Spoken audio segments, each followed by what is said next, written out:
धन्यवाद, धन्यवाद, धन्यवाद। परमपिता परमेश्वर, हम आपका हृदय से धन्यवाद करते हैं।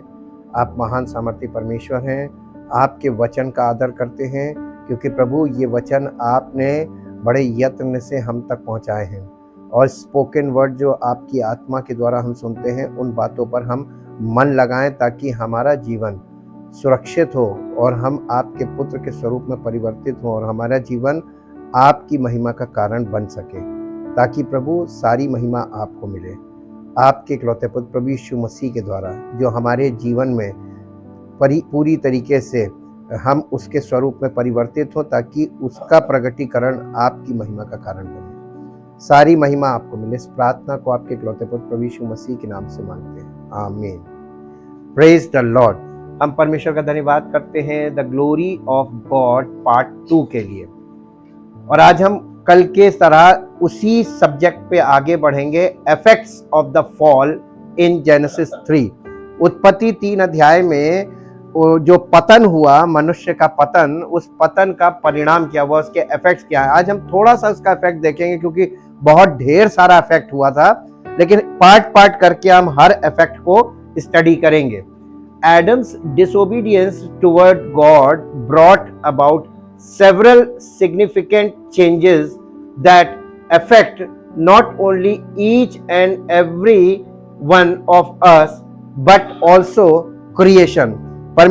यानी पतन के कारण केवल हम ही लोगों को कई प्रकार के इफेक्ट्स नहीं हुए या प्रभाव नहीं हुआ कई प्रकार से, बल्कि पूरी सृष्टि को प्रभाव पड़ा है। आज जो आप सृष्टि की हालत देख रहे हैं और ग्लोबल वार्मिंग हो रही है, सृष्टि में कितने प्रकार के यानी प्राकृतिक आपदाएं आ रही, इन सब चीजों के पीछे एक ही कारण है, मनुष्य का पतन जो हुआ, और जिसके कारण पूरी ह्यूमैनिटी, समस्त मानव प्रणाली, मानव जाति वो करप्ट हो गई, परमेश्वर रहित हो गई, और उसने इस सृष्टि की आज जो दशा की है, इसके दोषी हम और आप हैं, हम सब हैं। और उसी का परिणाम आज हम सब कई प्रकार से झेल रहे हैं। आज हम देखेंगे नंबर 1, लॉस ऑफ राइचियसनेस। सबसे पहले धार्मिकता का हमारा लॉस हो गया, यानी धार्मिकता की हानि उठाई। आदम और हवा ने जब वो फल खाया, सबसे पहले वो परमेश्वर की धार्मिकता से विहीन हो गए। धार्मिकता परमेश्वर की क्या चीज है? धार्मिकता, परमेश्वर की धार्मिकता कर्मों पर आधारित नहीं है।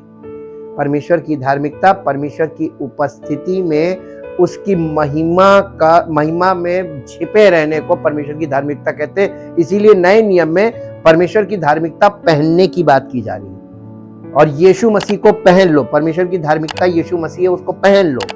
तो हम पहनते, जैसे कपड़ा पहनते हैं, हम अपने शरीर को छिपाने के लिए, सुरक्षित करने के लिए और अच्छा लगने के लिए कपड़े पहनते, वैसे ही परमेश्वर की धार्मिकता को पहनना है। ये पहनने वाली चीज है, ये कर्मों की नहीं है। और ये कर्मों की जो धार्मिकता आप देख रहे हैं, ये पतन के बाद उन लोगों ने जब वो अंजीर के पत्ते सिल के अपने आप को छिपाने के लिए, अपने अंगों को छिपाने के लिए जो एप्रन्स बनाए थे, जो लंगोट बनाए थे और जो ऊपर से ऐसे ओढ़ने के लिए बनाए थे, वो यानी हम अपने आप को खुद, स्वधार्मिकता क्या है? अपने आप को खुद कुछ ऐसा करो कि हम लोगों को वो दिखे ना जो हम हैं, हम लोगों को धर्मी दिखे। और इसीलिए राइचियसनेस ऑफ मैन, यानी मनुष्यों की जो धार्मिकता है वो स्वधार्मिकता है। अपने आप को लोगों के सामने धर्मी दिखाओ, लेकिन धर्मी कोई है नहीं। आप परमेश्वर के वचन पर अगर विश्वास करते हैं तो परमेश्वर का वचन कहता है एक भी धर्मी नहीं। तो हम भी नहीं है, हम भी नहीं धर्मी, और ना हम धर्मी हो सकते हैं। दोनों बातों को हमें विश्वास करना है, ना हम धर्मी हैं और ना हो सकते हैं। तो फिर हम जो हैं वास्तविक, लोगों के सामने हम वास्तविक वही हो जो हम हैं। जो हम पीछे हैं वही हम सबके सामने हैं। हम अकेले में क्या सोचते हैं, क्या बोलते हैं, किस तरीके की भाषा का इस्तेमाल करते हैं, क्या व्यवहार करते हैं, जब हम कलीसिया में हो तो हम वैसे ही लोगों के सामने प्रकट हो कि हम वो हैं, हम धर्मी नहीं हैं। और ये बात इंसान बहुत मुश्किल होता है ये मानना कि वो कहता है कि हम पापी धर्मी नहीं है यानी हम पापी हैं, ये मानना बहुत मुश्किल बात है। लेकिन जो ये मान लेता है, परमेश्वर के वचन में लिखा है परमेश्वर उसे क्षमा करता है। मानते ही तो नहीं लोग। Loss of righteousness. Before the fall God's original creation was a place where Adam and Eve are described as being naked and without shame. यानी पतन से पहले आदम और हवा जिस स्थान पर थे, ओरिजिनल क्रिएशन यानी आदम और हवा जैसे बनाए गए थे ओरिजिनल क्रिएशन, वो जिस स्थान पर थे वहां पर जैसा कि परमेश्वर के वचन में बताया जाता है कि वो लोग वहां पर बिल्कुल परमेश्वर की प्रेजेंस में थे, being naked and without shame. यानी वहां पर वो नंगे तो थे लेकिन लजाते नहीं थे, कपड़ा नहीं पहनते थे, एकदम जैसा परमेश्वर ने बनाया था वैसे ही थे। उनके तन पे कपड़ा नहीं था क्योंकि उस जमाने में कपड़ा था ही कहां। और पत्ते भी जो बाद में उन्होंने सिल के पहने थे वो भी नहीं था, वो जैसे थे वैसे ही थे। प्रश्न ये उठता है उस समय उनको एक दूसरे का नंगापन या खुद का शरीर का नंगापन क्यों नहीं दिखा? क्योंकि परमेश्वर की महिमा एक प्रकाश है, उनके ऊपर एक सॉफ्ट लाइट थी और वो लाइट से उनका शरीर नहीं दिखता था। They are filled with the light glory of God. परमेश्वर की महिमा उनके शरीर पर थी और वो उनका शरीर दिखता नहीं था बल्कि उनके शरीर से प्रकाश निकलता था। ये सत्यता है। जब आप देखिए किसी डिवाइन व्यक्ति को दिखाते हैं तो उसके सिर के पीछे एक लाइट दिखाते हैं, लेकिन वास्तव में सिर के पीछे नहीं, सिर के ऊपर एक लैंप दिखना चाहिए। जो डिवाइन लोग होते हैं उनके सर के ऊपर दीप जलता दिखता और सबको नहीं दिखेगा। जो आत्मिक लोग होंगे उन्हीं को दिखेगा कि इसके सर पे दीपक जल रहा है, लाइट जल रही है। एनलाइटेड पर्सन, ये प्रकाशित व्यक्ति है। और जब प्रभु यीशु मसीह स्वर्गारोहण के बाद जब पवित्र आत्मा उंडेला था, उस जगह पर 120 लोग थे और 120 लोगों के ऊपर पवित्र आत्मा ठहर गया था और उनके सर के ऊपर लौ जलती दिखती थी। वो एक लैंप जलता हुआ दिखता था, ये डिवाइन लाइट थी। और इसी से पता चलता था कि ये पवित्र आत्मा से प्रेरित हो, इनके ऊपर पवित्र आत्मा उतरा है। होली स्पिरिट अपॉन देम, वो उनके ऊपर उतर गया था। तो वैसे ही ये लोग परमेश्वर की महिमा से ढके हुए थे और महिमा से ढके होने के कारण इनको शरीर नहीं दिखता था। ये शरीर पे फोकस नहीं करते थे, ये परमेश्वर की महिमा पे फोकस करते थे। और देखिए जैसे ही उन्होंने फल खाया उनकी आंखें खुल गईं, यानी फिजिकल आईज, आंखें एक्चुअली खुली नहीं, हमारे हिसाब से उन लोगों की वो महिमा हट गई। The glory of God departed. इसीलिए लिखा है परमेश्वर की धार्मिकता चली गई और उनको नंगापन दिखने लगा। अब वो सेल्फ कॉन्शियसनेस काम करने लगी। अभी तक वो एज ऑफ इनोसेंस में थे, यानी मासूमियत का स्वभाव था उनके अंदर। अब उनके अंदर समझ आ गई, उनको अब दिखने लगा कि अपने नजरिए से कि हमारा शरीर ऐसा है, हम ऐसे हैं, ये ऐसे हैं। एक दूसरे को देखने लगे और चकित होने लगे, अरे ये हमारा शरीर ऐसा है। जी, इसके लिए एक पद पढ़ दीजिए, उत्पत्ति की पुस्तक 2 अध्याय उसका 25 पद। आदम और उसकी पत्नी दोनों नंगे थे पर लजाते नहीं थे। ये इंग्लिश में पढ़ दीजिए। The book of Genesis chapter 2 verse 25।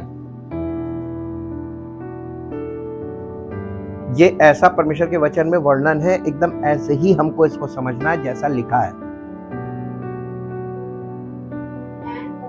And the man and his wife were both naked and were not embarrassed or ashamed with each other's presence। यानी एक दूसरे की उपस्थिति, दोनों एक साथ उपस्थित थे एक दूसरे को, लेकिन दोनों लजाते नहीं थे। उसके बाद जब फल खा लिया उसके बाद लजाने लगे, उनको लज्जा आने लगी। इसका मतलब कुछ ऐसा हुआ जो उनकी खुद समझ में नहीं आया, ये हुआ क्या। जब परमेश्वर की उपस्थिति से बाहर आप जाते हैं, जब आप जरा सा भी परमेश्वर के विरुद्ध, उसकी इच्छा के विरुद्ध कुछ करते हैं, आपके साथ बिल्कुल यही होता है। आपको तुरंत लगने लगता है कि परमेश्वर ने मुझे छोड़ दिया। ये अनुभव आपके विवेक में एक सिग्नल आ जाता है कि तुमने गलत किया है। अंदर घंटी बजने लगती है, यू डिड रॉन्ग, तुमने गलत किया है। और वो अंदर से कायल करने लगा, आत्मग्लानि जिसको बोलते हैं, अंदर से आत्मग्लानि होने लगी कि तुमने गलत किया है, तुमने गलत किया है। गिल्टी कॉन्शियस बोलते हैं इसको। अब इसके बाद हम देखते हैं, it was in the garden that the description of God walking in the garden suggest that there was fellowship between man and Adam, between him and Adam। यानी जो ये वर्णन लिखा हुआ है कि वो वाटिका में चलता था, परमेश्वर वाटिका में चलता था, अदन की वाटिका में। ये इस बात को दिखाता है कि that there was fellowship, के परमेश्वर के और आदम और उसकी पत्नी के बीच एक एकदम घनिष्ठ फेलोशिप होती थी, एक संबंध था। और ये लोग परमेश्वर की उपस्थिति में डायरेक्ट परमेश्वर इमीडिएट प्रेजेंस में थे और इनकी उसके बीच सहभागिता होती थी। इन हिम एंड एडम, उत्पत्ति 3 अध्याय उसका 8 पद। तब यहोवा परमेश्वर जो दिन के ठंडे समय वाटिका में फिरता था का शब्द उनको सुनाई दिया। तब आदम और उसकी पत्नी वाटिका के वृक्षों के बीच यहोवा परमेश्वर से छिप गए। क्यों छिप गए? हमेशा तो छिपते नहीं थे, आज क्यों छिप गए? आप हमेशा देखिएगा, जब कोई व्यक्ति उसके मन में दोष आ जाता है तो वो छिपता है, वो सामना नहीं करता, सत्य का सामना नहीं करता, सच्चाई से भागता है। और इसीलिए उसके अंदर, क्योंकि उसके अंदर विवेक में दोष आ जाता है और वो लोग छिपने लगे। परमेश्वर की प्रेजेंस को का अनुभव उनका खत्म हो गया। अब वो परमेश्वर से छिप रहे, भाग रहे जी। और इसके साथ एक पद और पढ़ दीजिए, लेवी व्यवस्था की पुस्तक 26 अध्याय उसका 11 और 12 पद। और मैं ये परमेश्वर का वचन है, परमेश्वर खुद कह रहा, और मैं तुम्हारे बीच अपना निवास स्थान, ये परमेश्वर कह रहा है कि मैं तुम्हारे बीच में अपना निवास स्थान यानी अपना डेरा, अपना तंबू बनाए रखूंगा और मेरा जी तुमसे घृणा नहीं करेगा और मैं तुम्हारे मध्य चला फिरा करूंगा और तुम्हारा परमेश्वर बना रहूंगा। बावजूद इसके कि तुम मेरा हुक्म नहीं मानते हो। ये इजराइलियों से, जो परमेश्वर के चुने हुए लोग थे, ये उनसे परमेश्वर बोल रहा है, उनको अपना वायदा याद दिला रहा कि मैं बना रहूंगा।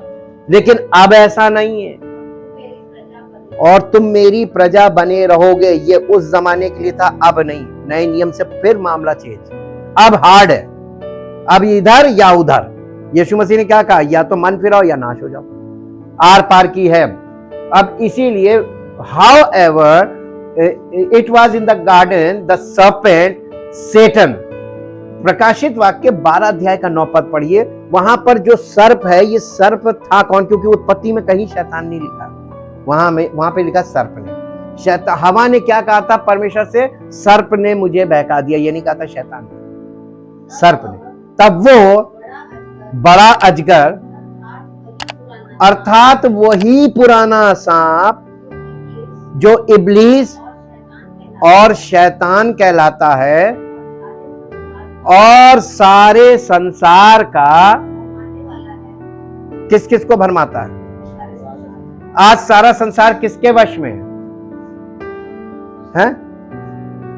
सबको डर लग रहा बोलने में। शैतान के वश में है। कैसे? मानसिकता, शैतान की मानसिकता में बने रहना, यह शैतान के वश में होना जी। पृथ्वी पर गिरा दिया और उसके दूत उसके साथ गिरा दिए गए। यानी शैतान अकेला नहीं गिराया था, ये आर्कएंजल था, प्रधान स्वर्गदूत था। इसके साथ ढेर सारे स्वर्गदूत गिरे जो फॉलन एंजल्स कहलाते हैं, जिन्हें बाद में डीमंस भी कहा गया। और ये फॉलन एंजल्स और सेटन एंड हिज एंजल्स, ये 1/3 गिराई गई है शैतान के साथ। शैतान तो आर्कएंजल एक था, लेकिन अगर आप ये मान लीजिए कि वहां पर जितने भी थे अगर 100 को 3 से भाग देते हैं तो 33 आता है, हैं? तो 33% एंजल गिरा दिए गए, 33%, हाँ, 33% एंजल नीचे गिरा दिए गए, वो फॉलन एंजल्स बन गए। और फॉलन एंजल्स ऐसे हैं कि आप उन्हें ईश्वर मानेंगे, यही परमेश्वर का वचन सिखा रहा है। और इसीलिए आपके सबसे ज्यादा चांसेस हैं कि आप वो फॉलन एंजल्स की वर्शिप करेंगे, और कर रहे हैं लोग, इसीलिए क्योंकि वो सत्य को ना जानते और ना जान सकते हैं, और परमेश्वर तक पहुंचने के लिए उनको बहुत प्रयत्न करना है, जो लोग नहीं करते, करना चाहिए जी। अब इसके बाद हम देखते हैं कि वो जो शैतान था, it was in the garden that the serpent came to Eve, यानी वो शैतान जो है, वो सर्प, वो हवा के पास आया, came to Eve and tempted her to eat from the tree that God had commanded Adam not to eat from, यानी परमेश्वर ने आदम को जिस पेड़ का फल खाने को मना किया था, शैतान ने उसको प्रलोभन दिया, टेम्प्टेड, उसको प्रलोभन दिया कि वो उसका फल खा ले। शैतान ने खिलाया नहीं था, खाया उसने खुद था। क्यों? उसने क्यों खाया था? अब मेरे साथ एक पद पढ़ दीजिए जो आपको इसमें लिखी नहीं है, मैं अलग से बोल रहा हूं, आप इसको क्रॉस चेक कीजिए। याकूब की पत्री, द बुक ऑफ जेम्स, याकूब की पत्री, उसका पहला अध्याय, the book of James in English, chapter 1 और उसका 14 पद पढ़ दीजिए। परंतु प्रत्येक व्यक्ति अपनी ही अभिलाषा से खींचकर और फंसकर टेम्पटेशन में पड़ता है। यहां पे परीक्षा हिंदी में लिखा है, इंग्लिश में टेम्पटेशन। सेटन टेम्प्टेड ईव, उसने स्त्री को परीक्षा, उसको परीक्षा में डाल दिया। परीक्षा में डाल दिया का मतलब उसको दुविधा में डाल दिया, अगर खा लोगी तुम परमेश्वर के तुल्य हो जाओगे। परमेश्वर ने कहा था जिस दिन खाओगे मर जाओगे, उसने कहा नहीं मरोगे। इसका मतलब परमेश्वर झूठ बोलता है, मैं बोल रहा हूं खा लो तुम परमेश्वर के तुल्य हो जाओगे। उसने, ये उसके लिए परीक्षा थी, और उसने कहा अच्छा परमेश्वर के तुल्य हो जाएंगे, हाँ, तो उसने उठा के खा लिया, अपनी अभिलाषा के द्वारा खींचकर और फंसकर। वो इस परीक्षा में पड़ी थी। इंग्लिश में पढ़ देते हैं, but every person is tempted when he is drawn away, enticed and baited by his own evil desire, lust और पैशंस। यानी इसका मतलब ये होता है कि उसके अंदर ये भावना काम कर रही थी कि क्या हम परमेश्वर के तुल्य हैं, या तो वो ये उसका माइंड था, या हम परमेश्वर के तुल्य होना चाहते हैं। इसलिए यहां पर टेम्पटेशन ने काम किया कि अगर हम खा लेंगे तो हम परमेश्वर के तुल्य तो हो जाएंगे। ये हर व्यक्ति अपनी अभिलाषा से, तो उसकी खुद की थी, ये खुद का, और इसका परिणाम उसको भोगना था। और यही परमेश्वर हमको सिखाना मांगता है कि जो कुछ तुम बोगे वो काटोगे, जैसे उन्होंने किया था और हम सब काट रहे हैं। तुम बोगे, तुम्हारी पूरी जनरेशन काटेंगे, तुम्हारा पूरे वंशज काटेंगे, तुम्हारे बच्चे और बच्चों के बच्चे भी। और इसीलिए ये मना किया था और उसी को उसने खाया अपनी। और इसके बाद उत्पत्ति 3 अध्याय 1 से 5 पद पढ़ दीजिए। यहोवा परमेश्वर ने जितने बनैले पशु बनाए थे, उन सब में सर्प जो था वो धूर्त था। उसने स्त्री से कहा, क्या सच है कि, देखिए कैसे घुमा के बात करता शैतान, क्या सच है? आपको लगेगा कि सच जानना चाह रहा है ना? लेकिन वो सच नहीं जानना मांग रहा था, वो तो आपको फंसाना मांग रहा था। क्या सच है कि परमेश्वर ने कहा तुम इस वाटिका के, क्या ये संभव था कि परमेश्वर सारे वृक्षों का फल, तो फिर वो जिंदा कैसे रहते? परमेश्वर ने तो एक मना किया था ना, एक्चुअल में उसको ये नहीं मालूम था मना कौन सा किया। अब मना वाला उसको पता करना है, तो वो ये थोड़ी ना कहेगा कि कौन सा मना किया है, डायरेक्ट ही पूछेगा, वो घुमा के पूछेगा, क्या सारे पेड़ का फल खाने को मना किया? उसने ना ना ना ना, ये वाला बस यही खिलाना है। उसको भी तो कंफर्मेशन चाहिए था कौन सा खिलाना है। जी, स्त्री ने सर्प से कहा, इस वाटिका के वृक्षों के फल हम खा सकते हैं, पर जो वृक्ष वाटिका के बीच में है, उसके फल के विषय में परमेश्वर ने कहा है कि ना तो तुम उसको खाना, जबकि परमेश्वर ने ऐसा कहा नहीं था। परमेश्वर ने कहा था उसको खाना मत, छूने के लिए तो मना नहीं किया था जी, नहीं तो मर जाओगे। और सर्प ने स्त्री से कहा तुम निश्चय ना मरोगे। श्योरिटी के साथ बात करता सेटन जी, वरन परमेश्वर आप जानता है कि जिस दिन तुम उसका फल खाओगे उसी दिन तुम्हारी आंखें खुल जाएंगी और तुम भले बुरे का ज्ञान पाकर परमेश्वर के तुल्य हो जाओगे। और ये बात उसने उनके दिमाग में डाल दी और उस स्त्री ने इसी कारण से प्रेरित होकर खा लिया। ठीक, अब इसके बाद after disobeying God's command not to eat from the fruit of the tree of the knowledge of good and evil, both Adam and Eve's eyes were opened. उनकी आंखें खुल गई। उत्पत्ति 3:7 तब उन दोनों की आंखें खुल गईं और उनको मालूम हुआ कि वे नंगे हैं। अब एक मिनट यहां पर हम ब्रेक लेंगे कि तब उन दोनों की आंखें खुल गई। इससे पहले क्या आंख बंद थी? है? आंखें पहले भी खुली थी, है ना? नहीं, आंखें पहले भी खुली थी। ये क्यों लिखा है उनकी आंखें खुल गई? आंखें तो पहले भी थी और खुली थी। हाँ, यहां पे बहुत आपको गहरा पॉइंट है। आपको इसमें स्टॉप एंड थिंक, सोचना है कि आंखें खुल गई, पहले भी आंखें खुली थी। ये आंख खुलने का मतलब यहाँ पर कुछ ऐसा है जो हमको सर्च करना पड़ेगा। इस पे स्टडी होती है। हमको स्टडी उस पॉइंट पर करनी जहां पर वो ऐसी भाषा लिखी हो जो जिसको क्लियर करना हो। मुहावरे वाली भाषा जितनी हो, ये दृष्टांत वाली भाषा, इनमें सब में इंटरप्रिटेशन चाहिए होता है। स्टडी और इंटरप्रिटेशन का मतलब स्टडी। और ये पुस्तक स्टडी के लिए ही दी गई है, ये पढ़ने के लिए नहीं है। पढ़ोगे तो कुछ नहीं मिलेगा, स्टडी करोगे तो तुम्हें खजाना मिलेगा इसमें जी।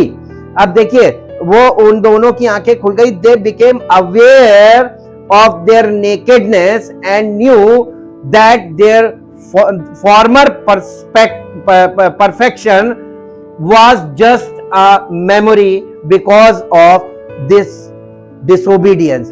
Mankind now stands as guilty sinners in Adam. हम आदम की संतान हैं, तो आदम के साथ जो हुआ हम सब उसी दशा में हैं। तो हम पैदा हो रहे हैं, we are born sinner because we are in the race of Adam. अब एक बात बता दीजिए, एक व्यक्ति बता दीजिए जो पवित्र पैदा हो रहा है। सब पापी पैदा हो रहे हैं ना, हम पैदाइशी पापी हैं। और अगर हम पैदाइशी पापी हैं तो पापी का मतलब क्या है? हुक्म ना मानने वाले, है ना? और हुक्म जो लोग नहीं मानते हैं वो तर्क देते हैं कि हम इसलिए नहीं मान पाए। जस्टिफिकेशन इसको बोलते हैं। अपने आप को साबित करते हैं कि हम नहीं, हम मानना चाहते हैं लेकिन हमारे साथ ये समस्या है। हम आना चाहते हैं लेकिन हमारे पास ये समस्या, हमें काम पे जाना होता है, हम आ नहीं सकते। हमेशा तर्क लगा होता साथ में। परमेश्वर ने सबको सबके मन पे छोड़ दिया। जब तुम्हारे साथ कोई समस्या होती है तुम छुट्टी लेकर बैठ जाते हो, लेकिन परमेश्वर की उपस्थिति में आने के लिए छुट्टी नहीं लेंगे। छुट्टी मिलेगी तो आएंगे, नहीं मिलेगी तो हम नहीं आएंगे। बढ़िया बहाना है। परमेश्वर भी तुमसे जब तुम्हें जरूरत पड़ेगी कहेगा जब हमारे पास छुट्टी नहीं है, जब हमारे पास छुट्टी होगी, हम तुम छुट्टी मान रहे हो, हम तुम्हें छुट्टी में ही मिलेंगे। जितना आप तर्क लगाते हैं परमेश्वर के उपस्थिति में ना आने का, ये तर्क सब फेल है, लेकिन समझाया नहीं जा सकता। जिसको ये समझ में आ जाता है कि उसके सामने हमारे सारे तर्क फेल है, वो ये सब बातें देखेगा नहीं। वक्त पड़ने पे जो हम बोल रहे हैं वही हम काटेंगे। तुम छुट्टी की बात करते हो तो वो कहेगा हमें भी जब छुट्टी होगी तो हम तुम्हारी सुनेंगे, अभी मैं बिजी हूं।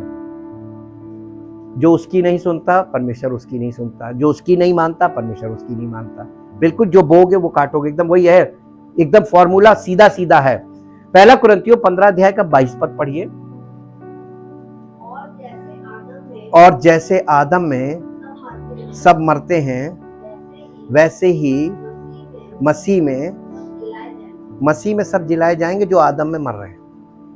अगर आप आदम में हैं तो आपको मरना है, और आप मसीह में होंगे तभी आप जिलाए जाएंगे। तो अगर हम मसीह में हैं, if we are in Christ we are resurrected, हम पुनरुत्थान हो गया हमारा, क्योंकि यीशु मसीह का पुनरुत्थान और जीवन। तो मसीह में का मतलब क्या है कि हमारा पुनरुत्थान हो गया, और अगर हमारा पुनरुत्थान नहीं हुआ तो इसका मतलब आदम में हम हैं, और आदम में जितने वो सब मरेंगे, तो एक दिन हम मरेंगे। लेकिन मसीह में हैं तो एक दिन शरीर मरेगा, हम जीवित। इसीलिए पौलुस ने कहा था अब मैं जीवित ना रहा, ये मरने के बाद नहीं बोला था, ये उसने जीते जी सेवकाई कर रहा था तब ये बोला था अब मैं जीवित ना रहा। इसका मतलब आदम अपनी जिंदगी नहीं जी रहा था, आदम में मसीह जी रहा था। जितनी बातें उसने यहाँ पे लिखी है ना पत्रियों में, ये किसने लिखी है ना? मसीह ने, जो पौलुस में जीवित जी रहा था। तो पौलुस ने कहा अब मैं जीवित ना रहा वरन मसीह मुझ में जीवित है। इसका मतलब ये कि पौलुस नहीं, वो जो बोल रहा था, पौलुस के मुंह से बोल रहा था, पौलुस के द्वारा जो कार्य हो रहे थे वो मसीह था, उसके अंदर जीवित था। यही चीज हमारे और आपके साथ होनी है। जैसे उसके द्वारा परमेश्वर की महिमा हो, हमारे जीवन से भी ऐसे ही उसकी महिमा होनी चाहिए। ये तभी संभव है जब हमारा आदम मर जाएगा। हमारा जो इनर मैन है ना, भीतरी मनुष्य, तो वो आदम है, वो मरना है, वो मरता नहीं है। उसी को ओल्ड मैन भी बोला गया है, पुराना मनुष्य। वो जब मर जाएगा तो पुराना स्वभाव मर गया, पुराना विचार मर गया, पुरानी सारी चीजें जो आपके अंदर अभी पाई जाती हैं ये सब मर जाएंगी, और आपके अंदर मसीह आ गया तो आपके अंदर सब कुछ नया हो जाएगा। इसी को उसने बोला जो कोई मसीह में वो नई सृष्टि है। जी, अब हम देखते हैं, did Adam have a conscious before the fall? एक बहुत गंभीर प्रश्न है, क्या आदम के पास पतन से पहले विवेक था? नहीं, बिल्कुल सही जवाब है। Did before the fall there was no conscious in humans. उस समय मनुष्य में विवेक नाम की कोई चीज थी नहीं, इसीलिए इसको कहते हैं एज ऑफ इनोसेंस, यानी एक ऐसी जीवन के का एक ऐसा पड़ाव जब उसमें किसी प्रकार का कोई विवेक नहीं होता। जैसे एक छोटा बच्चा, कब तक? जब तक वो उसकी समझ काम ना करने लगे, उसकी समझ ना काम करने, यानी वो अपने मन का ना करने लगे, मन से सोचे, मन से बोले, मन से करे, अपने मन का वो ना हो जाए। आप ये समझ लीजिए 10, 12, 15 साल का बच्चा आजकल अपने मन का हो गया और उससे कमी में हो गए, और ये एज ऑफ इनोसेंस वहां पे खत्म हो जाती है। एज ऑफ इनोसेंस वहां पे है कि बच्चा जो कुछ भी देख रहा है वो पूछे कि ये क्या है। तो एज ऑफ इनोसेंस है। जब वो बताने लगे कि देखो ये है, तब समझ जाइए कि एज ऑफ कॉन्शियसनेस शुरू हो गई, ये विवेक काम करने लगा। तो वो समय उनके विवेक नहीं था। इसके बाद वे जो थे और जो वे जानते थे उनके बीच कोई अंतर नहीं था। वो आदम और हवा जैसे थे, वो और जो वो जानते थे वो कुछ नहीं जानते थे कि दुनिया में आगे क्या है क्या नहीं है। उसके बीच में कोई अंतर नहीं था, जैसे थे वैसे ही थे। इसके बाद अंतर नहीं था, अस्तित्व और आत्म चेतना में सामंजस्य था। अस्तित्व और आत्म चेतना अंदर जो होती है, कॉन्शियसनेस, अवेयरनेस, वो उनके अंदर नहीं थी, उसमें कोई सामंजस्य नहीं था। Being and self consciousness were in harmony, यानी उसमें सामंजस्य था, ये आपस में एक थे, बटा हुआ नहीं था। But the fall produce separation, लेकिन पतन के बाद उनका ये जो वो उनके अंदर जो कॉन्शियसनेस था, यानी ये कि क्या होना चाहिए और क्या हुआ, ये कॉन्शियसनेस उनका अलग हो गया, और उनके अंदर जो एक चीज थी वो अलग हो गई, जिसे कहते विवेक। लेकिन पतन के ने अलगाव को जन्म दिया, ईश्वर की कृपा से मनुष्य अभी भी इस चेतना को बनाए रखते हैं कि उन्हें अलग होना चाहिए, कि उन्हें हर तरह से परमेश्वर के कानून के अनुरूप होना चाहिए। हकीकत कुछ और ही है और उसकी गवाही हमारे जीवन से ये निकलती है, वे वो नहीं है जो उन्हें होना चाहिए। और ये गवाही, ये साक्षी विवेक है। हमारा विवेक इस बात की गवाही देता है कि हम जो दिखा रहे हैं वो हम नहीं हैं, और जो हम हैं वो हम दिखा नहीं रहे। हर व्यक्ति अपने आप को धर्मी दिखा रहा है, क्या वो धर्मी है? नहीं। विवेक गवाही देता है। कैसे? विवेक कैसे गवाही देता? विवेक बहुत तगड़ी गवाही देता। अभी हम जाते हैं विवेक की गवाही पे। विवेक इस बात का प्रमाण है कि परमेश्वर के साथ संवाद टूट गया है, आपका कनेक्शन टूट गया। विवेक गवाही देगा। और यह कि ईश्वर और हमारे बीच, उनके कानून और हमारे राज्य के बीच एक अंतर है। मानव विवेक मानवता के पतन का व्यक्तिपरक प्रमाण है। ईश्वर के सामने मानव अपराध का गवाह है। हम अपराधी हैं और इस बात को हम साबित करते हैं कि हम गॉडलेस हैं, हम परमेश्वर रहित हैं। लेकिन हम अपने आप में इतने टफ हो चुके हैं कि हम मानने को तैयार नहीं होते। लोगों के सामने अपने आप को धर्मी, अपने आप को निर्दोष और धर्मी ठहराने में कभी हम चूकते नहीं। एक पद पढ़िए जो आपको मिलेगा, रोमियो पत्री 2 अध्याय उसका 15 पद। वे व्यवस्था की बातें, यहूदियों के लिए लिखा है, वे व्यवस्था की बातें अपने अपने हृदयों में लिखी हुई। नहीं, ये यहूदियों के लिए नहीं, अन्य जातियों के लिए। अन्य जाति लोग अपने अपने हृदय पर व्यवस्था की बातें लिखी हुई दिखाते हैं, यानी परमेश्वर के सिद्धांत बताते हैं। व्यवस्था का मतलब यहाँ पे सिद्धांत है, परमेश्वर के सिद्धांत के। देखो, माता पिता का आदर करना चाहिए, झूठ नहीं बोलना चाहिए, चोरी नहीं करना चाहिए, और ईश्वर को दर्जा देना चाहिए पहला। ये सब बातें वो अपने हृदय पर लिखी हुई दिखाते हैं, और उनके विवेक भी गवाही देते हैं, और उनके विचार परस्पर दोष लगाते या उन्हें निर्दोष ठहराते हैं। अब आपने ये चीज लिटरेचर में पढ़ी, परमेश्वर के वचन में। इसको समझना तो ऐसे समझिए, जब कोई व्यक्ति गवर्नमेंट में मिनिस्टर है, मंत्री है, आपने अक्सर देखा होगा, वो जब कुछ ऐसा हादसा होता है तो विवेक के आधार पर इस्तीफा देते हैं। पहले हुआ करता था बहुत। पहले वो विवेक क्या, अपनी अंतरात्मा के, वो बोलते थे हमारी अंतरात्मा की आवाज है कि मुझे यहाँ पर ये रोकना था, मैं नहीं रोक पाया, मैं असफल रहा, मैं अपना इस्तीफा दे रहा हूं। पहले होता था कि नहीं होता था? आजकल क्यों नहीं हो रहा? अब विवेक में जो है वो विवेक को, ये सियर्ड कॉन्शस हो गया। अब ऐसा हो गया है जैसे आप प्रेस मार देते हैं कपड़े पे और वो चिकना हो जाता है।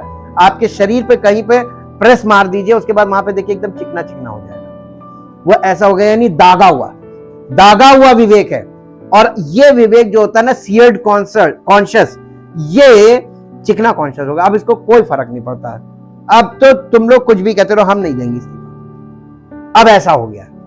ये समय जो दुनिया में चल रहा है, लोगों का विवेक एकदम खत्म हो गया। अब विवेक का उनका काम नहीं करता है। अब वो कहते हैं कि हम अपनी जगह ठीक है, तुम अपनी जगह ठीक हो, हम अपनी जगह ठीक है, हम तुम्हारी बात नहीं मानेंगे। जी, ये मनुष्य का विवेक सबसे पहले गवाही देता है कि वो परमेश्वर से अलग हो गया। इसके बाद एक और वर्ष पढ़ लीजिए जो आपको मिलेगी, तीतुस की पत्री, उसका पहला अध्याय, उसका 15 पद। शुद्ध लोगों के लिए सब वस्तुएं शुद्ध है, पर अशुद्ध और अविश्वासियों के लिए कुछ भी शुद्ध नहीं, वरन उनकी बुद्धि और विवेक। जब मनुष्य का विवेक अशुद्ध हो जाता है ना, तो वो सब चीजें उसको अशुद्ध दिखने लगती। जब आपको सब कुछ अशुद्ध दिखने लगे, ये अशुद्ध, ये अशुद्ध, ये अशुद्ध, ये अशुद्ध, समझ जाइए आपका विवेक अशुद्ध हो गया। तो आपके अंदर से वही एक चीज गवाही निकल रही है कि सब कुछ अशुद्ध है। जी, इसके साथ साथ एक पद और पढ़िए, रोमियो की पत्री 13 अध्याय, उसका 3 से 7 पद तक पढ़िए। रोमियो की पत्री 13 अध्याय 3 से 7 पद। क्योंकि ये गवर्नमेंट के लोग हैं, जो सरकार में अधिकारी और मंत्री हैं और एडमिनिस्ट्रेशन है, ये उनकी बात की जा रही है कि हाकिम अच्छे काम के लिए नहीं, परंतु बुरे काम के लिए डर का कारण है। अतः यदि तू हाकिम से निडर रहना चाहता है, यदि तू सरकार से अपनी निडर रहना चाहता है, तो अच्छा काम कर और उसकी ओर से तेरी प्रशंसा या सराहना होगी, क्योंकि वो तेरी भलाई के लिए। ये गवर्नमेंट में बैठे लोग ये किसके सेवक हैं? इनको किसने वहां तक पहुंचाया? कभी अपने दिमाग से ही मत कहिएगा कि ये हमने उनको बैठाया।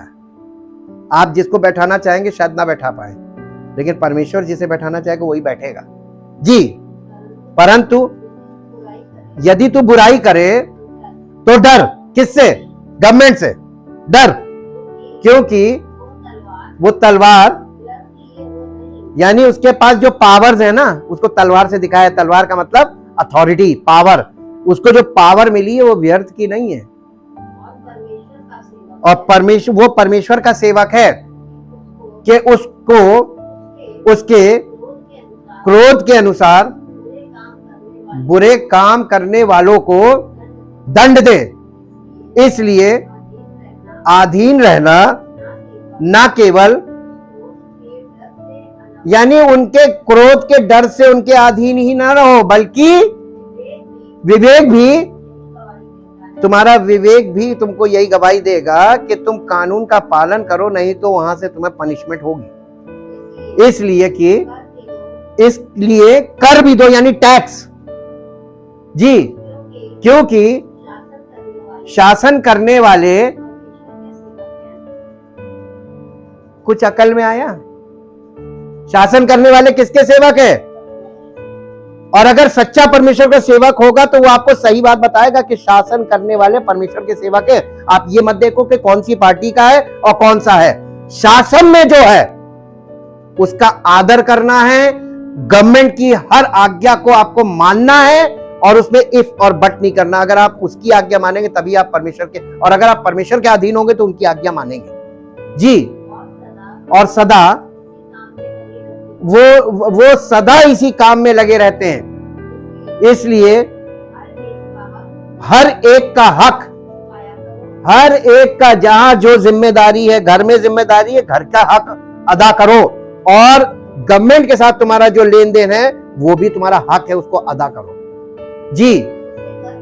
जिसे कर चाहिए यानी टैक्स चाहिए उसे कर दो, जिसे महसूल चाहिए चुंगी उसे महसूल दो, जिससे डरना चाहिए उससे डरो, जिसका आदर करना चाहिए उसका आदर करो, यानी हर एक का हक अदा करो। आप टोल टैक्स देते हैं, आप कोई कहे कि हम तो इनकम टैक्स देते हैं, हम टोल टैक्स नहीं देंगे। अरे क्यों नहीं दोगे? इनकम टैक्स देते हो और उसके बाद इनडायरेक्ट टैक्स भी देते हो, हर चीज खरीदते हो उस पर टैक्स देते हो, इनडायरेक्ट टैक्स है, उसके बाद टोल टैक्स भी दोगे। गाड़ी तुम चला रहे हो तो सारे टैक्सेस देने पड़ेंगे आपको। जितना ज्यादा आप मूवमेंट करेंगे और जितना ज्यादा आप चीजों का उपयोग करेंगे, आपको हर चीज पर टैक्स देना पड़ेगा। ये दिया करो, मना किया है। लेकिन आजकल लोग क्या करते हैं? टैक्स बचाना मांगते हैं, टैक्स की चोरी और फिर परमेश्वर के हिस्से की चोरी, दोनों जगह करते चोरी, और दोनों जगह से इसीलिए नुकसान है। दोनों जगह की पावर्स उनके खिलाफ हो जाती हैं जी। इसके साथ एक पद और पढ़िए जो आपको मिलेगा, इब्रानियों की पत्री, उसका 9 अध्याय, उसका 14 पद। तुम मसीह का लहू जिसने अपने आप को सनातन आत्मा के द्वारा परमेश्वर के सामने निर्दोष चढ़ाया, तुम्हारे विवेक को, इसका मतलब हमारा विवेक में मरे हुए काम है, हमारे विवेक में काम भरे हुए हैं, और उन कामों को प्रभु यीशु मसीह के दृष्टिकोण से देखेंगे तो वो सब डेड वर्क्स है। तो आप जो धर्म के काम कर रहे हैं ये मरे काम है, आप अपने विवेक से जो कर रहे हैं जी। तुम्हारे विवेक को मरे हुए कामों से क्यों ना शुद्ध करेगा। इसको इंग्लिश में पढ़ दीजिए, ये बहुत इंपॉर्टेंट वर्ड, ताकि तुम जीवते परमेश्वर की सेवा करो। हमें जीवते परमेश्वर की सेवा करनी है, उसकी जो मनुष्यों के हाथों की सेवा नहीं लेता, उसकी सेवा करनी है। और हम अभी लोग जो जितनों की सेवा कर रहे हैं वो डेड ईश्वर हैं, मृतक हैं, इसलिए क्योंकि उसकी सेवा वो अपने हाथों से कर रहे हैं। लेकिन आपने कभी ध्यान दिया, प्रभु यीशु मसीह ने कहा था मैं सेवा करवाने नहीं बल्कि सेवा करने आया। प्रधान सेवक वही है, वो सेवा करने आया था, करवाने नहीं आया था। फिर उसने कहा कि मैं अपना काम स्वयं करता हूं और मैं अपना काम पूर्ण करता हूं। इसलिए वो अपना, उसको मनुष्यों के हाथों की सेवा नहीं चाहिए, लेकिन मनुष्य को उसके द्वारा, उसके हाथों के कार्य के द्वारा नई सृष्टि बनना है तो आपको समर्पित होना पड़ेगा। बिना उसके किए कार्य किए हम कभी भी नई सृष्टि नहीं बन सकते। क्या आप चाहते हैं आपके जीवन में प्रभु यीशु मसीह पिता पुत्र पवित्र आत्मा काम करे? तो आपको समर्पित होना पड़ेगा। बस ये समर्पण चाहिए। आपसे वो कुछ करवाना नहीं मांगता है, बल्कि आपके जीवन में खुद करना मांगता है। जी, how much more surely shall the blood of Christ, who by virtue of his eternal spirit, his own pre-existence, divine personality, has offered himself as an unblemished sacrifice to God, purify our conscience from dead works and lifeless observances to serve the living God. हमें जीवित परमेश्वर को जानना है, जीवित परमेश्वर की आराधना करनी, जीवित परमेश्वर की सेवा करनी है और जीवित बलिदान चढ़ना है। अपने शरीरों को जीवित चढ़ाओ, मृतक नहीं। वो हमारे मृतक शरीर को नहीं लेने आया है, वो हमारा जीवित शरीर मांगता है। जब हम नई सृष्टि बनते हैं तो हम वो बलिदान चढ़ाते हैं जो जीवित बलिदान है। अपने शरीर को जीवित, पवित्र और परमेश्वर को भावता हुआ बलिदान करके चढ़ाओ। यही तुम्हारी आत्मिक सेवा है। आत्मिक सेवा करनी चाहिए कि शारीरिक करनी चाहिए? सारे लोग तो शारीरिक कर रहे हैं और कहते हैं मसीह में। कहाँ मसीह में? मसीह में का मतलब शरीर बलिदान हो गया। अब हम शरीर से कुछ नहीं करेंगे, बल्कि हम अपने शरीर को परमेश्वर को समर्पित करते हैं कि प्रभु ये मिट्टी का बर्तन है, इसे आप यूज कीजिए, तब उसकी महिमा होगी। हम ये शरीर उसकी महिमा के लिए है। जी, अब मेरे साथ एक पद आप निकालिए जो आपको मिलेगा, यह इज़ीकेल, द बुक ऑफ इज़ीकेल, यहेजकेल की पुस्तक, उसका 13 अध्याय, उसका 3 पद पढ़ दीजिए। 13 अध्याय का 3 पद। विवेक के विषय में हम थोड़ा दें। प्रभु यहोवा यूं कहता है, हाय उन मूढ़ भविष्यवक्ताओं पर जो अपनी ही आत्मा के पीछे भटक जाते हैं और कुछ दर्शन नहीं पाया, कोई दर्शन उनको नहीं मिलता है, अपनी आत्मा के पीछे भटक जाते हैं। ये जो वहां पे लिखा है ना, अपनी आत्मा, ये उनका विवेक, वो विवेक उनका भटका हुआ विवेक। वो अपने विवेक को, जो अंतरात्मा की आवाज है, वो विवेक है। इंट्यूशन भी बोलते हैं लोग, हमारे अंदर से आवाज आ रही, ये इंट्यूशन है और ये विवेक की आवाज है। ये आपकी आत्मा, विवेक को ही मनुष्य की आत्मा बोला गया है। और परमेश्वर की आत्मा, जब तक आपको परमेश्वर अपनी आत्मा देगा नहीं, तब तक आपके पास होगी नहीं। तो कभी ये मत सोचिएगा कि हर मनुष्य में जो आत्मा है वो परमेश्वर की आत्मा, वो मनुष्य की आत्मा है। और मनुष्य की आत्मा मनुष्य को भटकाती है, क्योंकि भविष्यवक्ता अपनी आत्मा के द्वारा भटक जाते। तो यानी मन के भविष्यवक्ता हो गए। उनके मन में एक विवेक है और वो उनका विवेक जो बताता है वो लोगों को बताते हैं, और लोग सोचते हैं कि वो अंतर्यामी है। कोई अंतर्यामी नहीं है, ये उनका विवेक है। और ये विवेक जो है ना, ये कभी हाँ कभी ना, कभी हाँ कभी ना, कंफ्यूज है। कभी इस पे विश्वास मत कीजिएगा। इसीलिए मनुष्य को अपने विवेक पर विश्वास नहीं करना चाहिए कि आपका विवेक आपको सही जानकारी दे रहा है, बल्कि परमेश्वर की आत्मा और परमेश्वर के वचन पर विश्वास करना चाहिए कि वो सही बता रहा है। एक एक पद और निकाल लीजिए मेरे साथ, जो मिलेगा आपको यूहन्ना रचित सुसमाचार उसका 8 अध्याय, यूहन्ना रचित सुसमाचार उसका 8 अध्याय।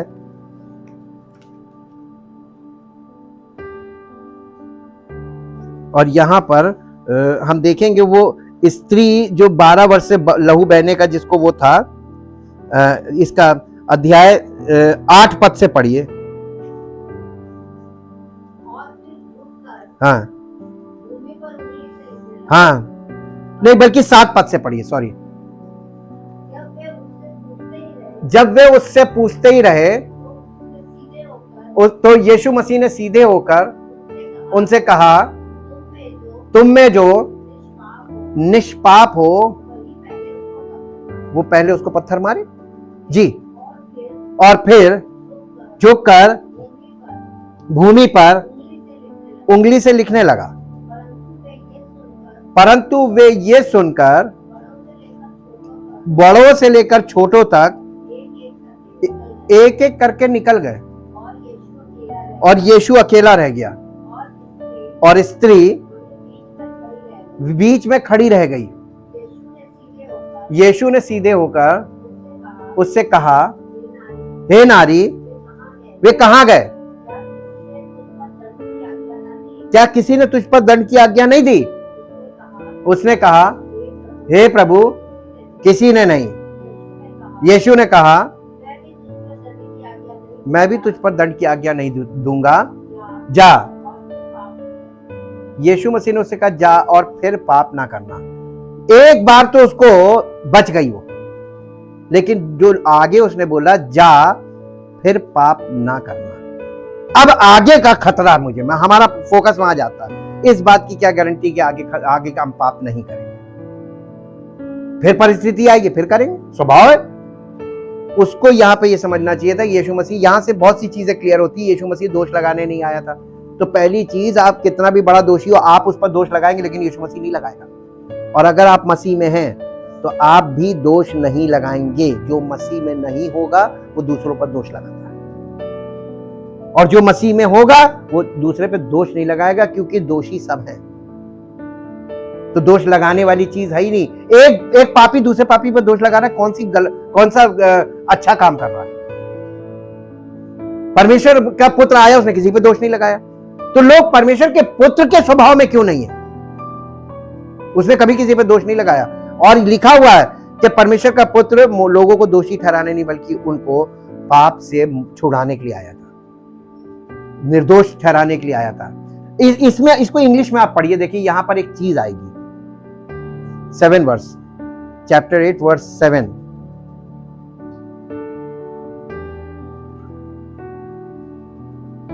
यूहन्ना रचित सुसमाचार 8 अध्याय 7 पद से।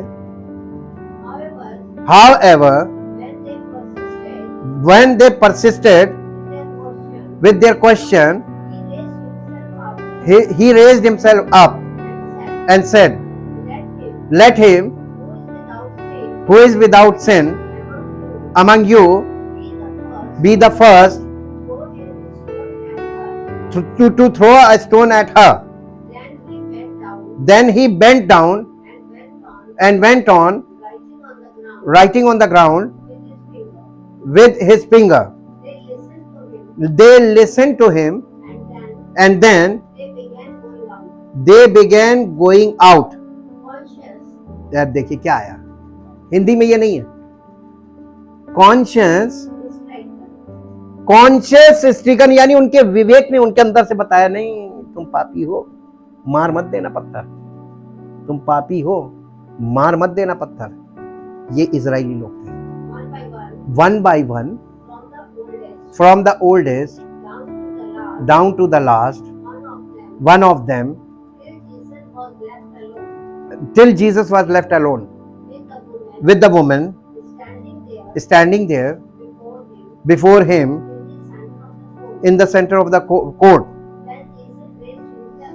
ये किस जगह का किस्सा है आपको ये भी बता दें, यहाँ पे लिखा है इंग्लिश में, इन द कोर्ट। ये मंदिर के आंगन के अंदर का हिस्सा है, वहां पे हो रहा है जी।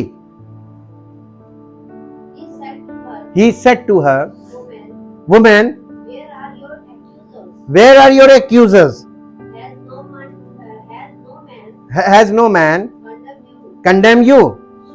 She answered, no one, Lord.